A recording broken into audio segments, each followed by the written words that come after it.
મોરબી સ્ટારની અંદર કેમેરામેન હસમુખભાઈ વાળા સાથે હું આતિમ રંગવાલા, સહયોગી જગદીશભાઈ પરમાર તેમજ કુલદીપસિંહ પરમાર સાથે રાજકોટની ચાલુ રહી સિરીઝમાં વેલકમ કરું છું.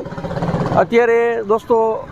જે રેસકોર્સ આપણે અત્યારે પહોંચી ગયા છીએ અને ત્યાંના જે અત્યારે જે બધા વિડીયોઝ છે ચાલુ છે, તો અહીંયા બહારની સાઈડમાં અહીંયા જે બધા દ્રશ્ય છે એ બતાવીએ અને અંદર આખો બાળકો માટેનું એક પાર્ક છે એ આપને હવે અમે બતાવવા જઈ રહ્યા છીએ. તો અમારી સાથે જોડાયેલા રહ્યો, આપનો પૂરો સપોર્ટ